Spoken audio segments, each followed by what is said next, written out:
मराठा आंदोलनाचे तीव्र पडसाद संसदेमध्ये सुद्धा उमटले। शिवसेना राष्ट्रवादीच्या खासदारांसह छत्रपती संभाजीराजेंनी मराठा आरक्षणाबाबत लवकरात लवकर निर्णय घेण्याची मागणी सभागृहात केली आहे। लेखी पत्र देऊन सुद्धा काल त्या ठिकाणी सर्व मराठा आरक्षणकर्ते गोदावरी नदी किनारी जमले। जवळजवळ 1 तास त्या ठिकाणी त्यांची निदर्शनं झाली, भाषणं झाली, पण दुर्दैवाने महाराष्ट्र सरकार, जिल्हा प्रशासन, पोलीस अधीक्षक यांनी कोणी तिथे धुमकूनही पाहिले नाही।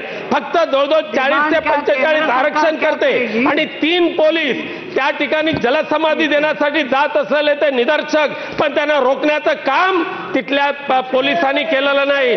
मराठा समाज मॅडम सगळे बहुतांश शेतकरी आहेत। या लोकांना, या युवकांना नोकरीमध्ये आणि शिक्षणामध्ये आरक्षण मिळालं पाहिजे ही मागणी वारंवार आम्ही केलेली आहे। त्याच्यासाठी आपण प्रयत्न करावा आणि या काकासाहेब शिंदेच्या कुटुंबियांना 50 लाख रुपये सरकारच्या वतीनं देण्यात यावं अशी विनंती मी आपल्याला करतो। मुख्यमंत्र्यांना मी सांगू इच्छितो की आपण त्वरित मराठा समाजाचे जे घटक आहेत या सगळ्या लोकांना एकत्र तुम्ही बोलावं आणि त्यांच्या ज्या मागण्या असतील त्या त्वरित सोडवाव्यात।